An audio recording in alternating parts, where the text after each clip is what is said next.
Baik, Assalamualaikum warahmatullahi wabarakatuh. Selamat sore rekan-rekan semuanya. Jadi pada kesempatan kali ini saya akan menyajikan materi tentang survei terestris dasar dan materi ini akan kita gunakan di pertemuan minggu 11 dan 12. Adapun materi tersebut adalah terkait pengukuran detail. Seperti yang kita ketahui bahwasanya beberapa minggu kemarin kita sudah membahas cukup panjang lebar terkait pengolahan KKH dan KKV ya. Jadi tujuannya untuk apa? Tujuannya adalah untuk membangun suatu kerangka kontrol beta yang tujuannya untuk mendapatkan koordinat X, Y, dan Z atau tinggi yang fix. Jadi selanjutnya setelah kita mendapatkan kerangka kontrol beta tersebut nantinya akan digunakan untuk pengikatan detail. Dan bagaimanakah caranya untuk melakukan pengikatan detail dan bagaimanakah caranya untuk melakukan pengukuran serta pengolahan datanya, itu nanti akan kita bahas di pertemuan minggu ini. Kemudian minggu ke-12 nanti akan kita isi dengan review praktikum yang sudah Anda kerjakan, yaitu terkait pengukuran KKH dan pengolahannya. Jadi meskipun ini 2 minggu, tapi untuk materinya pengukuran detail akan kita bahas dalam 1 minggu.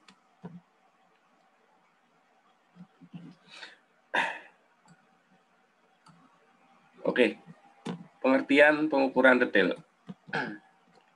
Detail adalah segala objek yang ada di lapangan, baik yang bersifat alamiah seperti sungai, lembah, bukit, alur dan rawa, maupun hasil budaya manusia seperti jalan, jembatan, gedung, lapangan, stasiun, selokan, dan batas-batas pemilikan tanah yang akan dijadikan isi dari peta yang akan dibuat ya. Jadi perlu Anda ketahui bahwa ada 2 jenis detail, yaitu alamiah dan buatan manusia. Alamiah itu adalah yang sudah ada di lapangan atau ciptaan Tuhan ya, misalnya sungai. Kalau budaya manusia adalah suatu infrastruktur yang dibangun oleh manusia. Jadi perlu Anda pahami bedanya danau dan waduk. Kalau danau itu adalah alamiah, tapi kalau waduk karena itu ada aspek infrastrukturnya, berarti itu adalah budaya manusia. Begitu juga kalau sungai itu adalah alamiah karena sudah ada ciptaan Tuhan. Tapi kalau misalnya selokan itu kan ada aspek infrastrukturnya, berarti itu adalah budaya manusia. Kemudian nanti kita output survei tesis dasar itu Anda membuat pemetaan situasi seperti yang ada di gambar di bawah. Kerangka kontrol peta itu digunakan untuk memetakan detail-detail seperti bangunan, jalan, yang selanjutnya nanti kita ukur titik-titik tingginya sebagai spot height, di mana spot height itu nantinya kita gunakan untuk melakukan penggambaran kontur.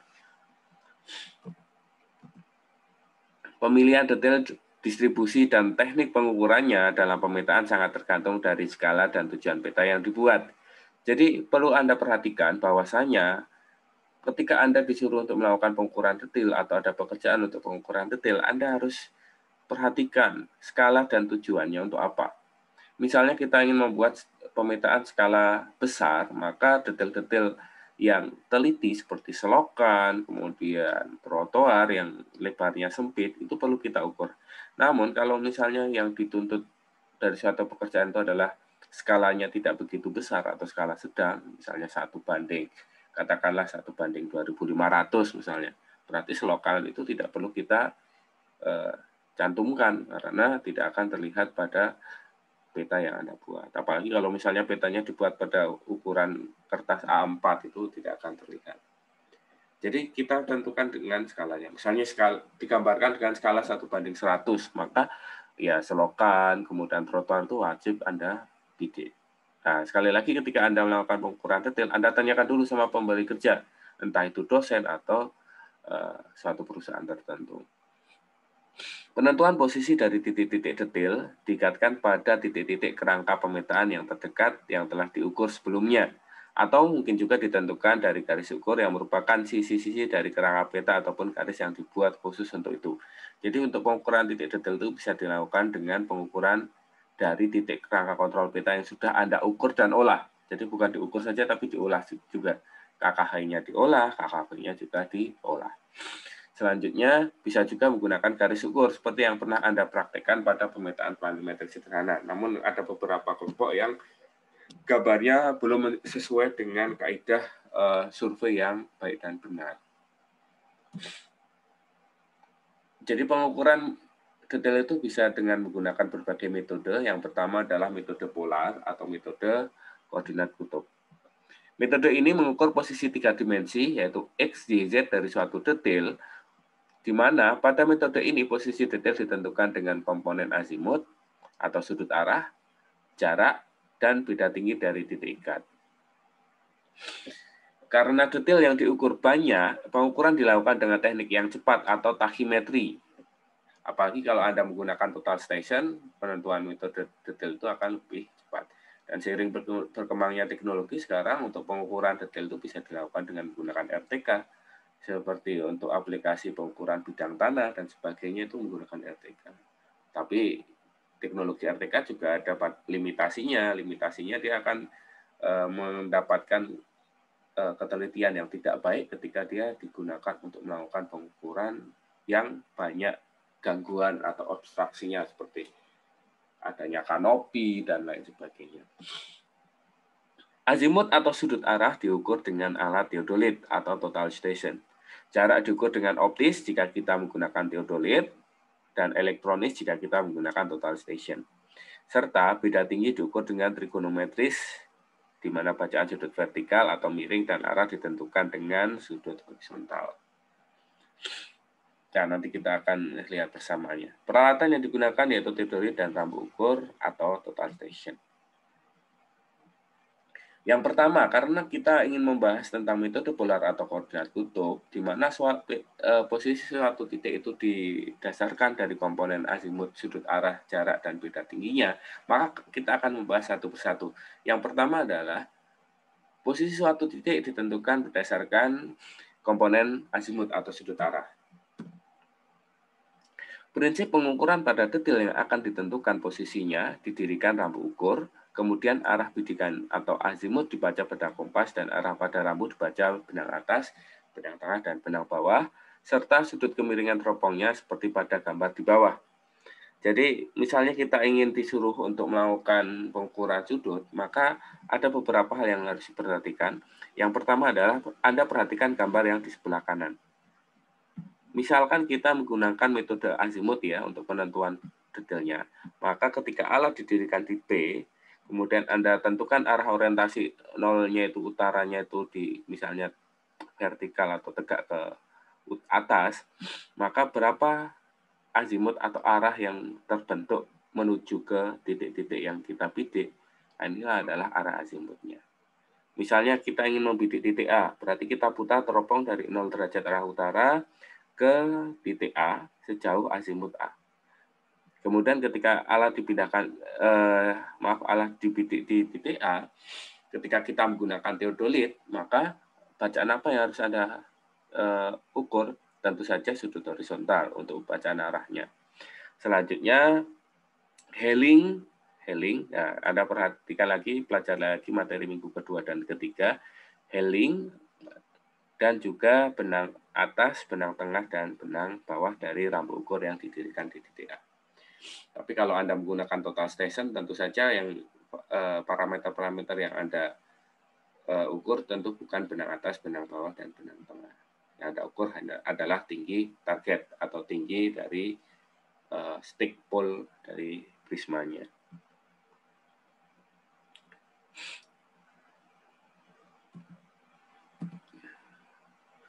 Pada gambar di kanan bawah, titik poligon sebagai kerangka peta, sedangkan A, B, C, dan D adalah titik-titik detail. Azimut A, B, C, dan D dibaca pada alat teodolit kompas, masing-masing azimut A, azimut B, dan azimut C. Jarak ditentukan secara optis dan beda tinggi dihitung dari pembacaan sudut miring Helling dengan rumus. Ya, jarak mendatar. Jadi ketika kita sudah menentukan arah acuan azimut A atau azimut ke titik A, sebagaimana di sini ketemunya adalah azimut A, maka ketika alat Anda didirikan di B dan rambu Anda didirikan A, jarak dari P ke A ini bisa ditentukan dengan menggunakan dua cara. Dengan cara jarak optis dan elektronis. Kalau Anda menggunakan total station, Anda bisa langsung melakukan pengukuran elektronis dengan menekan tombol menu distance pada total station. Tapi kalau misalnya Anda menggunakan theodolit manual atau theodolit digital, maka Anda perlu melakukan pengukuran dengan cara trigonometri. Pertama kali adalah variabel jarak yang harus Anda ukur, yaitu variabel jarak dari P ke A. Jarak mendatar D dari PA adalah A kali S kali cos kuadrat Helling. A adalah konstanta pengali teropong, umumnya adalah 100. Kemudian S adalah selisih dari benang atas kurangi benang bawah, dan Helling adalah 90 derajat kurangi bacaan vertikal alat. Jadi misalkan kita ingin mengukur jarak P ke A, di mana A itu adalah 100 ya tadi, karena ini adalah konstanta. Kemudian S ini adalah BA min BB. BA min BB ketika rambu di A ini berapa bacaannya? Anda tulis cantumkan di sini. Kemudian cos kuadrat Helling. Helling berapa? Helling adalah 90 derajat kurangi bacaan vertikal jika teropong itu dalam posisi biasa ya. Jadi Anda biasakan menggunakan teropong itu dalam posisi biasa. Jadi kita akan mudah untuk melakukan penentuan Helling. Kalau luar biasa nanti orientasinya akan susah. Bisa sih sebenarnya kita melakukan pengukuran dengan metode luar biasa, akan tetapi kita akan bingung ketika mengolah dan menyajikan data ukurannya. Tapi kita biasakan menjadi biasa. Sehingga untuk mencari Hellingnya adalah 90 kurangi bacaan vertikal. Pada teropong miring, jarak dari bidang datar yang melalui sumbu 2 sampai ke benang tengah dinamakan dengan V, naik atau turun. Nah, jadi V itu adalah jarak antara teropong ketika dia mendatar, atau teropong untuk bacaan vertikalnya 0, sampai kepada target di mana benang tengah itu dibidik pada rambu ukur Anda. Nah, jarak antara bidang mendatar sampai dengan PT ini adalah V.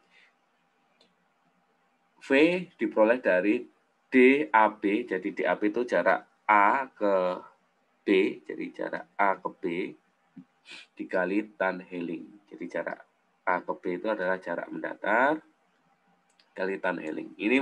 Ini adalah turunan dari persamaan sinus, di mana tan alfa itu didapatkan dari V per DAB. Jadi kita asumsikan segitiga, misalnya dari as teropong, kemudian ke BT, sampai dengan perpotongan dari rambu ukur dengan arah garis mendatar dari total station atau theodolit. Nah, ini kan segitiga. Diketahui Hellingnya ini sebagai alfa di sini. Diketahui satu sudut, satu jarak, maka jarak yang di sini bisa kita selesaikan dengan persamaan sinus.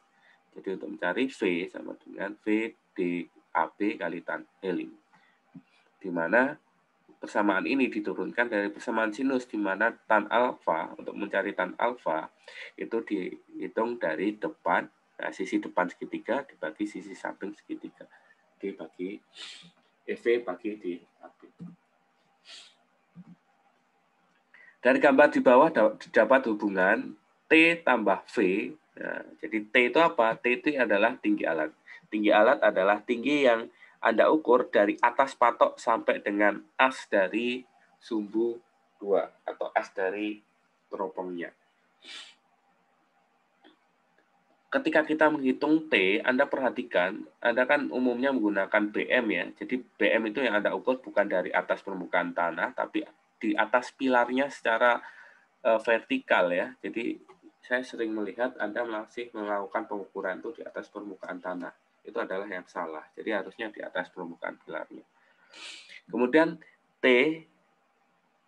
ditambah V itu sama dengan delta HAB tambah BT. Jadi nah, T tambah V berarti dari sini, jadi garis mendatar titik A, pelurusannya titik A sampai dengan BT, itu sama dengan beda tinggi AB, jadi beda tinggi A ke B ditambah dengan bacaan tengah. Sehingga delta H atau beda tinggi sama dengan T plus V min BT. T itu adalah tinggi alat, plus V. V itu kita peroleh dari DAB kali tan H atau tan Helling dikurangi BT. Jadi untuk menghitung beda tinggi dari A ke B itu diperoleh dari persamaan ini. T itu tinggi alat. Tinggi alat kita ukur dari lapangan yang menggunakan rolmeter. Kemudian V itu diperoleh dari mana? DAB kali DAB kali tan Helling. Jadi jarak DAB diperoleh dari mana? 100 kali S kali cos kuadrat Helling atau 100 kali BA min BB kali cos kuadrat Helling. DAB kali tan Helling ya, tan Helling dapat V baru dikurangkan dengan BT-nya. BT-nya adalah bacaan tengah dari rambut yang kita titikkan di titik B.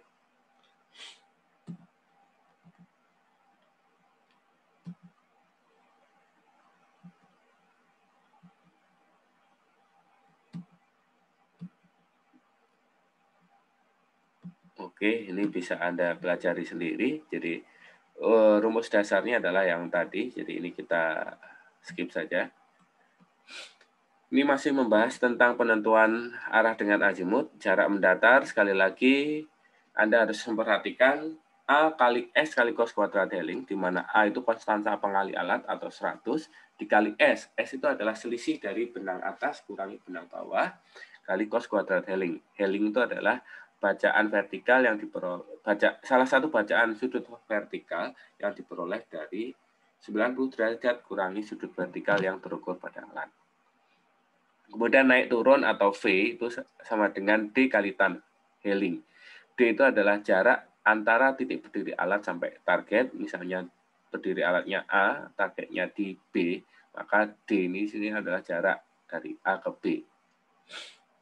Dikali tan Helling. Tan Helling itu adalah tan kali Helling, di mana Helling itu adalah 90 derajat kurangi bacaan vertikal alat.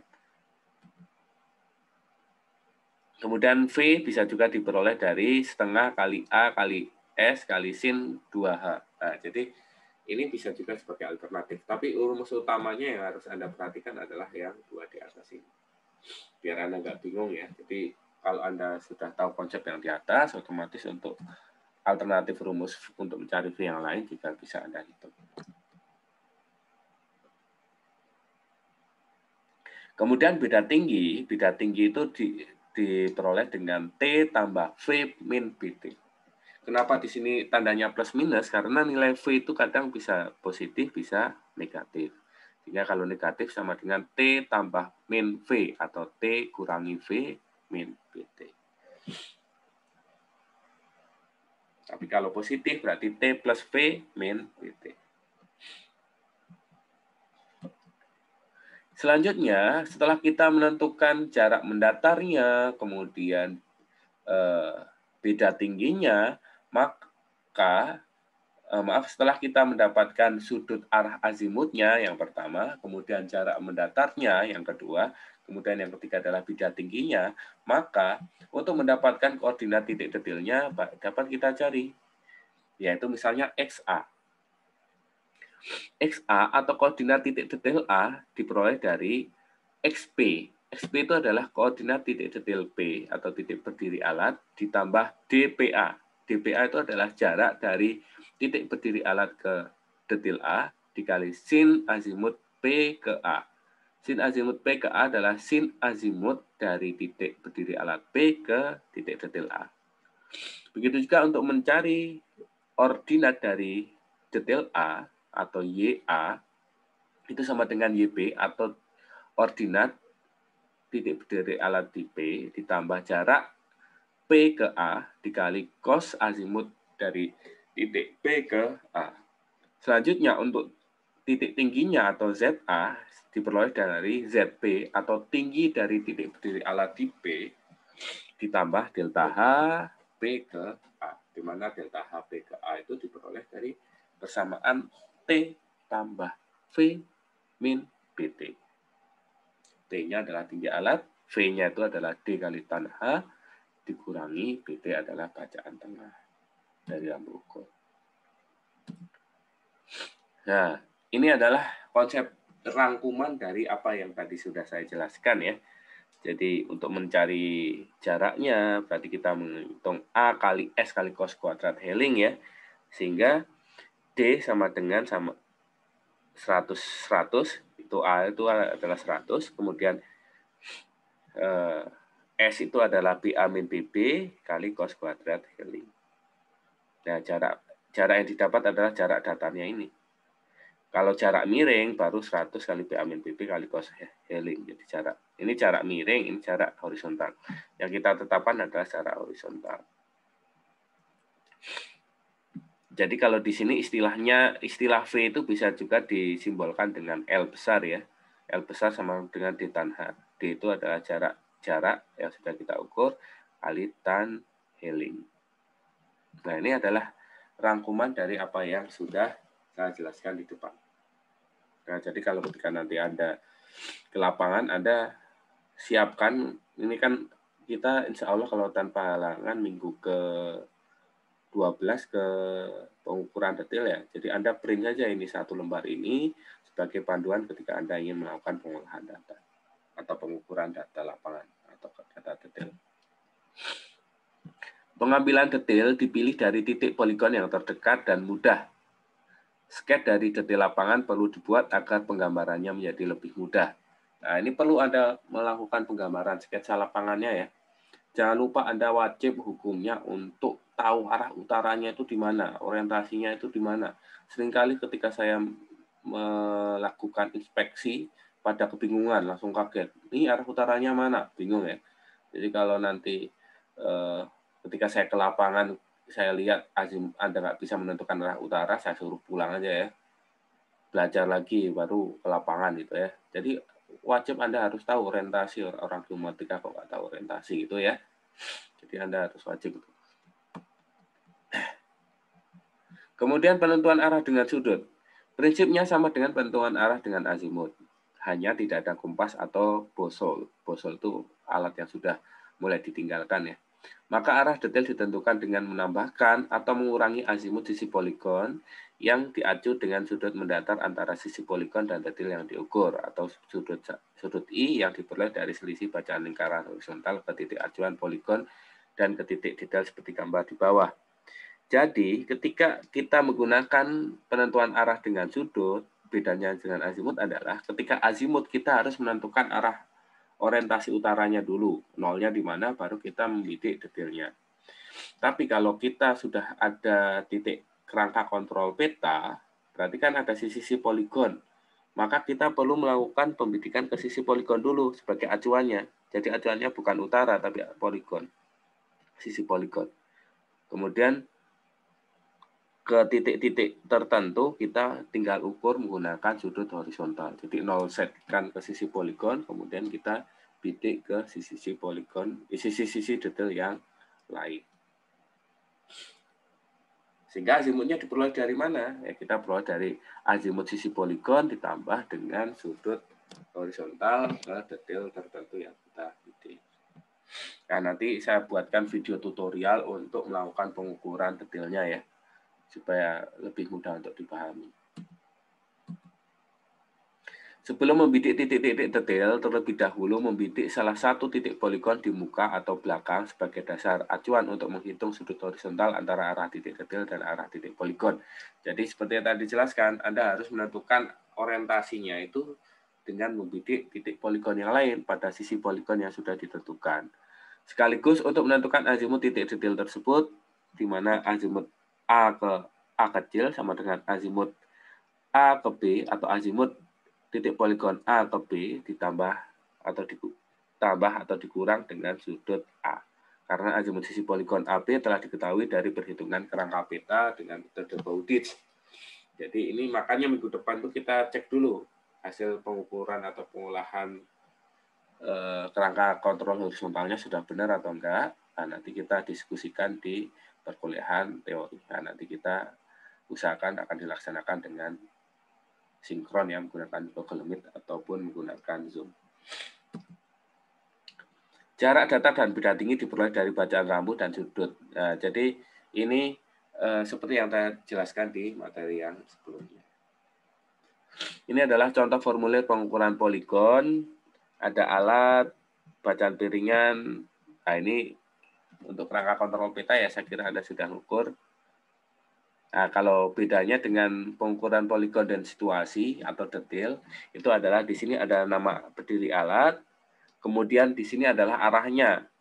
Ketika setiap berdiri alat, ada dua hal penting yang harus Anda tentukan, yang harus Anda ukur. Yang pertama adalah tinggi alat.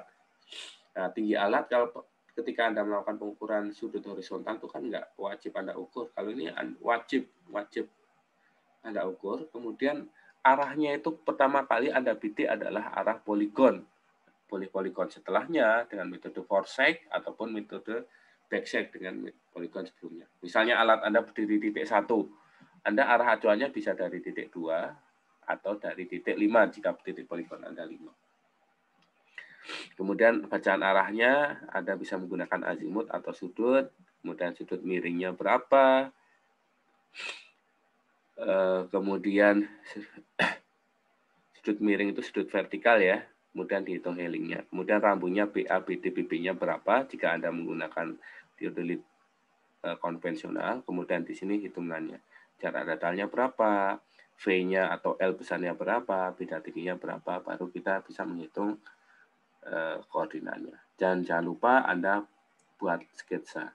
Jadi harus ada penomoran titik detail, misalnya gedung 1 berarti G1, jalan 1 J1, jalan 2 J2. Jadi titik-titiknya itu dibuat kode yang unik, misalnya kalau gedung G, kalau jalan J, kalau spot height atau titik tinggi S, kalau selokan SL misalnya. Nah, kemudian urutan titik detail dengan fitur yang sama, misalnya gedung, berarti Anda urutkan saja G1, G2, G3. Anda tuliskan di sketsa dan juga Anda tuliskan di titik berdiri alat di sini. Jadi itu saja yang dapat saya sampaikan pada pertemuan minggu ini terkait pengukuran detail. Jadi kita akan lihat lagi di praktikum minggu ke-12 dan saya usahakan akan membuat tutorial bagaimana cara melakukan pengukuran detail menggunakan theodolit atau total station yang nanti bisa dipelajari dengan cepat ketika rekan-rekan ke lapangan. Oke, mungkin itu saja yang dapat saya sampaikan. Silakan jika ada pertanyaan, silakan tanyakan saja lewat komen di bawah ataupun dengan cara menanyakan langsung di WhatsApp group. Oke, untuk keperluan absensi, maka pada video kali ini saya ada satu pertanyaan yang harus Anda jawab untuk setiap mahasiswa sebagai syarat atau bukti absensi pertemuan minggu ke-10 ini. Jadi pertanyaannya adalah jelaskan persamaan-persamaan yang digunakan untuk melakukan penentuan posisi titik koordinat X, Y, dan Z.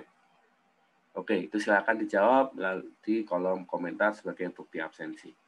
Mungkin itu saja yang dapat saya sampaikan. Mohon maaf jika dalam penyampaian saya terlalu cepat ataupun ada beberapa poin yang kurang bisa dipahami.